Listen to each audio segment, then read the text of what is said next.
స్నేహితులారా, మన జీవితంలో ఒక్క క్షణం తప్పకుండా వస్తుంది. అది ఎవరో ఒకరి అద్దిని మన భుజాలపై ఎత్తుకోవాల్సిన సమయం. అది మన కుటుంబ సభ్యుడైనా, స్నేహితుడైనా, లేక రోడ్డుపై వెళ్తున్న ఏ అజ్ఞాత శవమైనా మనం దానిని సామాజిక బాధ్యతగానో పుణ్యకార్యంగానో భావించి భుజమిస్తాం.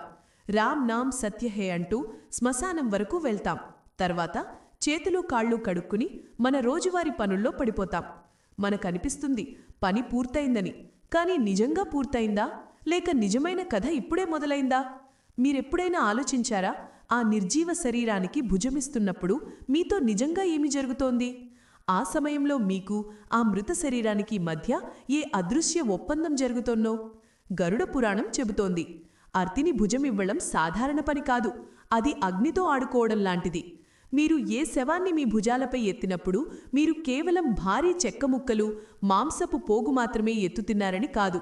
ఆ వ్యక్తి జీవితం మొత్తం కర్మలను, అతని పాపాలను, అతని అతృప్ప ఇచ్చన భారాన్ని మీ భుజాలపై ఎత్తుతున్నారు. శాస్త్రాలు చెబుతున్నాయి, శవంలో ఒక మూగిన ఊర్జ ఉంటుంది. దానిని మృత్యు ఊర్జ అంటారు. మీ జీవంత శరీరం ఆ మృత శరీరంతో సంపర్కంలోకి వచ్చినప్పుడు ఒక అదృశ్య ఆదాన ప్రదానం మొదలవుతుంది. ఆ సమయంలో మీరొక చిన్న తప్పు చేసినా, లేక నియమాలు పాటించకపోయినా ఆ ఊర్జ మీ భుజం ద్వారా మీ శరీరంలోకి, మీ ఇంట్లోకి, మీ భాగ్యంలోకి ప్రవేశించవచ్చు. ఈరోజు ఈ వీడియోలో మనం గరుడ పురాణం ఆ అధ్యాయాన్ని తెలుసుకుందాం. దానిని చాలా తక్కువ మందికి తెలుసు, కానీ ఈరోజు మీకు తెలుస్తుంది.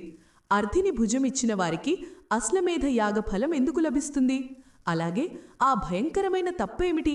దానిని చేస్తే అర్ధిలో పడుకున్న ఆత్మ భుజమిచ్చిన వారి వెనుకే ఇంటి వరకు వచ్చేస్తుంది. ఈ వీడియో మిమ్మల్ని భయపెట్టడానికి కాదు, మీరు చూడలేని ఆ అదృశ్య ప్రమాదం నుంచి కాపాడడానికి.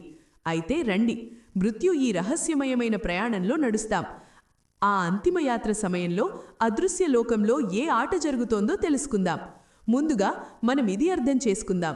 అర్ధిని భుజమివ్వడం ప్రక్రియకు శాస్త్రాల్లో ఎందుకు ఇంత ప్రాధాన్యత ఇచ్చారు? గరుడ పురాణంలో భగవాన్ విష్ణువు చెబుతారు, ఎవరైతే అనాథుడు లేక లావారి శవానికి భుజమిస్తాడో అతనికి 1000 యాగాలకు సమానమైన ఫలం లభిస్తుంది. ఎందుకిలా? ఎందుకంటే హిందూ ధర్మంలో శరీరాన్ని కేవలం ఒక వస్త్రంగా భావిస్తారు. కానీ ఆ వస్త్రాన్ని గౌరవంతో పంచభూతాల్లో విలీనం చేయడం అతి పెద్ద ధర్మం. ఆత్మ శరీరం విడిచినప్పుడు అది చాలా అసహాయ స్థితిలో ఉంటుంది. అది తాను నడవలేదు, తన అంతిమ సంస్కారం తాను చేయలేదు. అలాంటప్పుడు ఎవరైతే తన భుజం మీద ఆసరా ఇచ్చి ఆ అంతిమ గమ్యం వరకు చేరుస్తాడో అతను ఆ ఆత్మకు సాక్షాత్ భగవాన్ రూపం. ఆ సమయంలో ఆ ఆత్మ ఆ వ్యక్తికి హృదయపూర్వకంగా ఆశీర్వాదమిస్తుంది. చెబుతారు కదా, చచ్చిపోతున్న మనిషి శాపం, ముక్తి పొందుతున్న ఆత్మ ఆశీర్వాదం రెండూ ఎప్పుడూ ఖాళీ వెళ్లవు. ఈ ఆశీర్వాదం అంత శక్తివంతమైనది.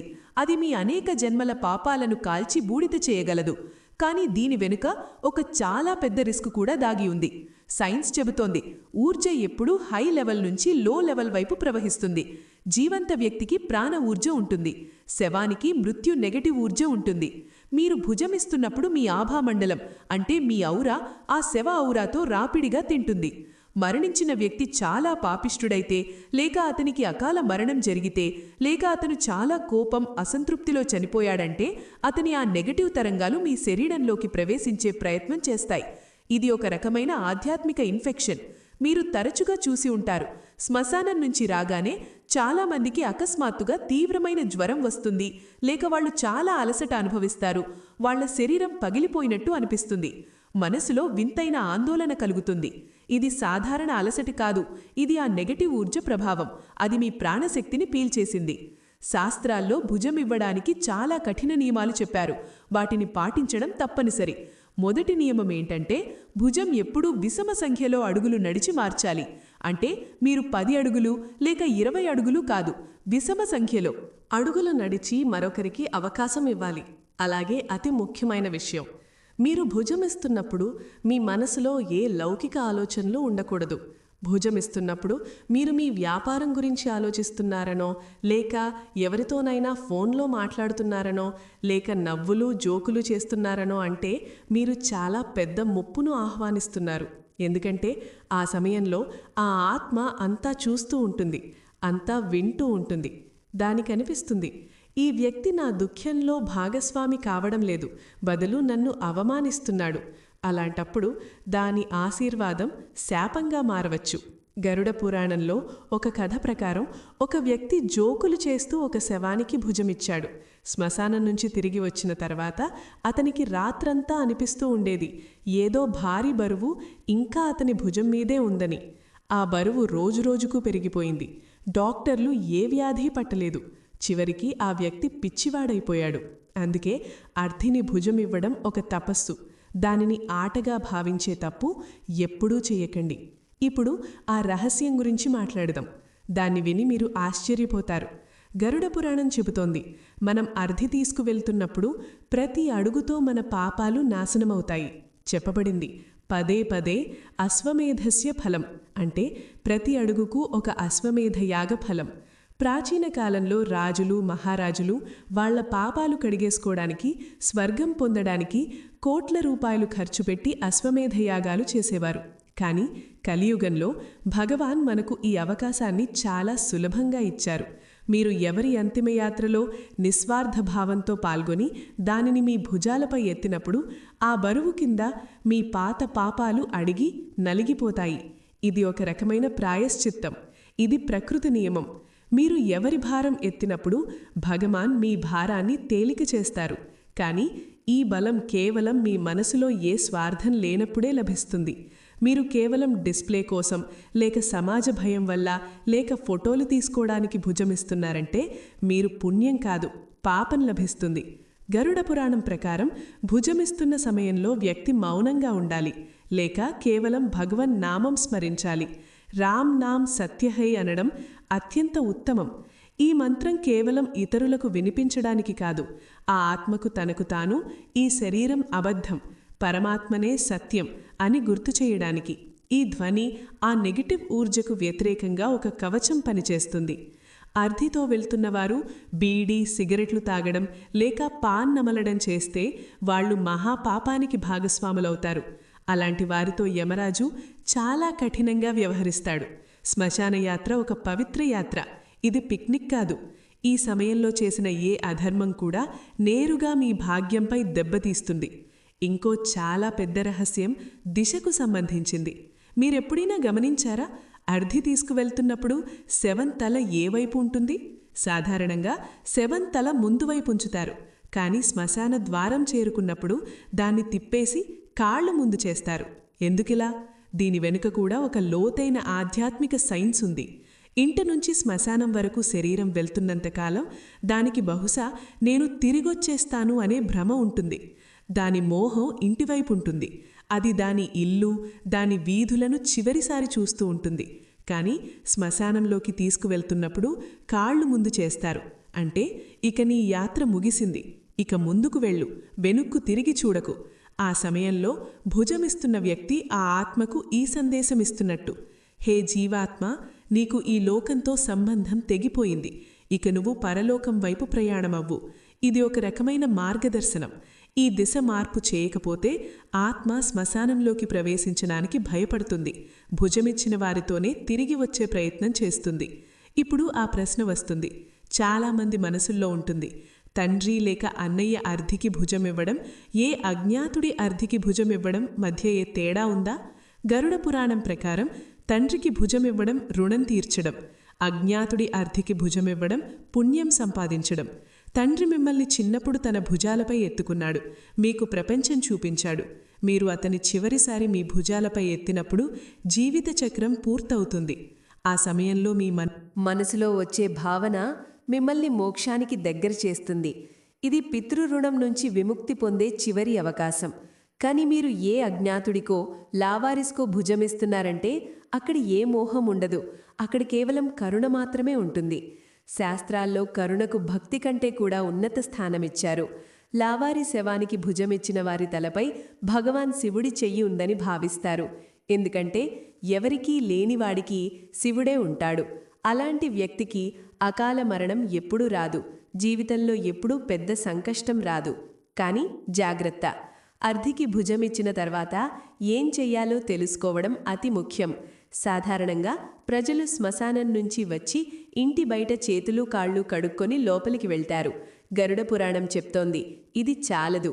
శ్మశాన మట్టి శవ సంపర్కం వల్ల మీ శరీరంపై అంటిన అశుద్ధి నీటి చిలకరించడంతో పోదు. దానికి సచీల స్నానం అంటే ధరించిన బట్టలతో సహా స్నానం చేయడం తప్పనిసరి. మీరు స్నానం చేయకుండా అశుద్ధ స్థితిలో ఉంటే ఆ అశుద్ధిలో ఏ బిడ్డను తాకినా, లేక ఇంటి దేవాలయంలోకి వెళ్ళినా, లేక భోజనం చేసినా ఆ నెగటివ్ ఊర్జ ఆ వస్తువుల్లోకి వ్యాపిస్తుంది. బిడ్డ ఔరా చాలా బలహీనంగా ఉంటుంది. అది తక్షణమే ఆ ప్రేత ఊర్జ బారిన పడవచ్చు. గరుడ పురాణంలో రాసిన ఒక చాలా భయంకరమైన విషయం, శ్మశానం నుంచి తిరిగి వచ్చి స్నానం చేయకుండా భార్యతో సంబంధం పెట్టుకున్నట్టయితే దాని నుంచి పుట్టే సంతానం రాక్షస స్వభావం కలిగి ఉంటుంది. ఆ సంతానంపై ప్రేత ఛాయ ఉంటుంది. ఇది వినడానికి వింతగా అనిపించవచ్చు, కానీ ఇది ఊర్జా సైన్స్. మృత్యు ఊర్జ, జీవ ఊర్జ అంటే సంభోగం. ఒకదానికొకటి వ్యతిరేకం. వాటి కలయిక వినాశకరం. అందుకే శ్మశానం నుంచి తిరిగి వచ్చిన తర్వాత నియమం, పత్తి నమలడం, ఇనుము తాకడం, అగ్ని దర్శనం చేయడం తప్పనిసరి. నియమం కఠినం, అది శోకాన్ని మర్చిపోవడానికి చిహ్నం. ఇనుము శక్తి చిహ్నం, అది నెగటివిటీని కోసేస్తుంది. అగ్ని శుద్ధత చిహ్నం. ఈ చిన్న చిన్న ఆచారాలు మనల్ని మృత్యులోక ఊర్జ నుంచి కత్తిరించి తిరిగి జీవలోకంలోకి తెస్తాయి. మహిళలు భుజం ఇవ్వాలా? ఈ రోజుల్లో ఈ ప్రశ్న చాలా వస్తుంది. సమాజం మారుతోంది. చాలా చోట్ల కూతుళ్లు కూడా అర్ధికి భుజమిస్తున్నారు. ఇది శాస్త్రాలకు వ్యతిరేకమా? గరుడ పురాణం మూలంగా పురుషులకి ఈ అధికారం ఇచ్చింది. కానీ దానికి కారణం భేదభావం కాదు, రక్షణ. శ్మశాన ఘాటును తంత్రక్రియల గడ్డగా భావిస్తారు. అక్కడ గాలిలో చాలా రకాల శక్తులు తిరుగుతూ ఉంటాయి. మహిళల శరీరం, మనసు పురుషులతో పోలిస్తే ఎక్కువ సున్నితంగా ఉంటాయి. వాళ్ల గర్భం సృష్టి కేంద్రం. మృత్యు భారీ వినాశకర ఊర్జను త్వరగా పీల్చుకోవచ్చు. దానివల్ల వాళ్ల ఆరోగ్యం, వచ్చే సంతానంపై చెడు ప్రభావం పడవచ్చు. తిరుగుతున్న ఆత్మలు మహిళలని త్వరగా తమ బలి చేసుకుంటాయి. అందుకే మన ఋషులు మహిళలను ఈ కఠిన కర్తవ్యం నుంచి దూరంగా ఉంచారు. కానీ ఎవరికైతే కొడుకు లేదు, కూతురే అంతా అయితే ప్రేమ, కర్తవ్యం ముందు అన్ని నియమాలు చిన్నవిగా పడిపోతాయి. ఆత్మకు స్త్రీ అని, పురుషుడని లేదు. కూతురు పూర్తి సాహసం, భక్తితో భుజమిస్తే భగవాన్ దానిని కూడా స్వీకరిస్తాడు. కానీ ఆమె తన రక్షణకు మరింత శ్రద్ధ పెట్టాలి. ఇంటికి వచ్చి శుద్ధీకరణ నియమాలు కఠినంగా పాటించాలి. ఇంకో సిచ్యువేషన్ ఉంది, దాని గురించి మీకు తెలియాలి. ఎవరైతే ఆత్మహత్య చేసుకొని చనిపోయాడో, లేక ఏ దుర్ఘటనలో భయంకరంగా గాయపడి చనిపోయాడో అతనికి భుజమిస్తున్నప్పుడు ప్రత్యేక జాగ్రత్తలు తీసుకోవాలి. అలాంటి ఆత్మలు చాలా అతృప్తితో, కోపంతో ఉంటాయి. తమ మరణాన్ని అంగీకరించలేవు. అవి గందరగోళంలో ఉంటాయి. మీరు వాటి అర్ధి ఎత్తినప్పుడు మీకు అకస్మాత్తుగా చాలా బరువు అనులపించవచ్చు. చాలాసార్లు ప్రజలు అనుభవించారు, అర్ధి బరువు అకస్మాత్తుగా అనేక రెట్లు పెరిగిపోయిందని, ఎవరో దానిపై పైన కూర్చున్నట్టు. ఇది ఆ ఆత్మ వ్యతిరేక సంకేతం. అది వెళ్లడం ఇష్టం లేదు, అది తిరిగి రావాలనుకుంటోంది. అలాంటి శవానికి భుజమిస్తున్నప్పుడు మనసులో గాయత్రీ మంత్రం లేక మహామృత్యుంజయ మంత్రం జపిస్తూ ఉండాలి. ఈ మంత్రం మీ చుట్టూ ఒక రక్షణ కవచం సృష్టిస్తుంది. దానిని ఏ చెడు శక్తి కూడా దాటలేదు. మీకు భుజమిస్తున్నప్పుడు వింత వాసన వచ్చినా, లేక భయం కలిగినా రామ్ నామ జపం వేగంగా చేయండి. కొన్నిసార్లు అలా జరుగుతుంది. భుజమిచ్చిన వారికి తర్వాత కలల్లో ఆ మృతుడు కనిపిస్తాడు. ఆ మృతుడు కలలో సంతోషంగా లేక శాంతంగా ఉంటే అంటే అతనికి మీ సేవ అంగీకరించబడింది, అతనికి గతి లభించింది అని అర్థం. ఇది శుభ సంకేతం. కానీ అతను కలలో చాలా బాధగా లేక కోపంగా ఉంటే ఏం చేయాలి? ఏడుస్తున్నాడనో, లేక మీ నుంచి ఏదో అడుగుతున్నాడనో, లేక మిమ్మల్ని తన వైపు లాగుతున్నాడనో అంటే ఇది ఆందోళన కలిగించే విషయం. అంటే అతని మొహం ఇంకా మీతో అనుసంధానమై ఉంది. బహుశా భుజమిస్తున్నప్పుడు మీ మనసులో చాలా దుఃఖం ఉండి మీ కన్నీళ్లు దాన్ని బంధించేశాయేమో, లేక అతను మీ నుంచి ఏ సహాయం కోరుతున్నాడేమో. అలాంటప్పుడు ఆ మృతుడి పేరుతో అన్నదానం చేయాలి, లేక గీత 7వ అధ్యాయం పఠించి దాని ఫలాన్ని అతనికి సమర్పించాలి. దానివల్ల ఆ బంధం తెగిపోతుంది. స్నేహితులారా, అర్ధి కేవలం చెక్క ముక్కల ఫ్రేమ్ కాదు. ఇది ఈ సంసారంలో అతి కఠినమైన సత్యం. అర్ధి అనే పదానికి అర్థం అంటే మతలబు. శరీరంలో ప్రాణమున్నంతసేపు అందరికీ తమ తమ అర్థాలుంటాయి, తమ తమ మతలబులుంటాయి. బంధువులు, వ్యాపారం అంతా మతలబుతో నడుస్తుంది. ప్రాణం పోగానే అది కేవలం ఒక అర్ధి మాత్రమే అవుతుంది. దానికి ఏ మతలబు లేదు. మీరు దానికి భుజమిస్తున్నప్పుడు మీరు తమకు తాము ఈ బోధ చేసుకుంటున్నట్టు. ఒకరోజు నన్ను కూడా ఇలాగే 4 భుజాలపై తీసుకువెళ్తారు. నా గర్వం, నా డబ్బు, నా శత్రుత్వం అంతా ఇక్కడే మిగిలిపోతుంది. ఈ అవగాహన మనిషిని వినయవంతుడిని చేస్తుంది. వినయవంతుడే దేవుడికి దగ్గర. శ్మశాన వైరాగ్యం అనేది ఇదే. గరుడ పురాణంలో ఇంకా చెప్పబడింది, ఎవరు భుజమివ్వకూడదు. చాలా అనారోగ్యంతో ఉన్నవారు, శరీరం బలహీనంగా ఉన్నవారు భుజమివ్వకూడదు. ఎందుకంటే అతను నెగిటివ్ ఊర్జను ఎదుర్కోలేడు. ఇంట్లో సూతకమంటే నవజాత శిశువు జననం ఉన్నవారు శ్మశానానికి వెళ్లకూడదు. లేక ఇటీవలే మాంగళిక కార్యం లాంటి పెళ్లి పూర్తి చేసిన వారు కూడా అర్ధికి భుజమివ్వడం మానుకోవాలి. ఎందుకంటే ఈ స్థితుల్లో వ్యక్తి ఔరా బలహీనంగా లేక చాలా సున్నితంగా ఉంటుంది. అలాంటప్పుడు మృత్యు ఊర్జ అతనికి హాని చేయవచ్చు. ఇది స్వార్థం కాదు, తన ఊర్జ రక్షణ. ఇప్పుడు నేను మీకొక అలాంటి రహస్యం చెబుతాను. దానిని చాలా తక్కువ మంది తెలుసుకున్నారు. శవాన్ని శ్మశానానికి తీసుకువెళ్తున్నప్పుడు దారిలో కిల్నానాలు ఎందుకు విసురుతారు? ప్రజలనుకుంటారు ఇది దానం కాదు. గరుడ పురాణం ప్రకారం ఇది దారిలో శవాన్ని ఇబ్బంది పెట్టగల లేక భుజమెచ్చిన వారిపై దాడి చేయగల చెడు ఆత్మలు, భూతాలు, పిశాచాలకు లంచం. ఇది శ్మశాన ద్వారపాలకుల భాగం. కిల్నాణాలు విసిరి వాటి దృష్టిని మరల్చి తద్వారా శవయాత్ర నిర్విఘ్నంగా పూర్తవుతుంది. అందుకే అర్ధిపై నుంచి విసిరిన నాణాలను ఎప్పుడూ ఎత్తకూడదు. అవి శాపగ్రస్తమైనవి. వాటిని ఎత్తినవాడు దారిద్ర్యం, వ్యాధులను ఇంటికి తెచ్చుకుంటాడు. ఆ డబ్బు కాదు, ఆ శవం బాధలు. ఇంకో ముఖ్యమైన విషయం, భుజమెచ్చినవాడు ఎప్పుడూ శ్మశానంలో ఇక్కడా అక్కడా ఉమ్మివేయకూడదు. అక్కడ ఏ వస్తువునూ పగలగొట్టకూడదు లేక తెచ్చుకోకూడదు. శ్మశాన చెక్క, పూలు లేక బూడిగా ఇంటికి తెచ్చుకోవడం నిషేధం. ఇవన్నీ మృతిలోక ఆస్తి. మీరు అనజానే శ్మశానం మంచి ఒక రాయి కూడా మీ జేబులో పెట్టుకుని తెచ్చారంటే మీరు ఏదో ప్రేతాన్నో తోడుగా తెచ్చుకున్నట్టే.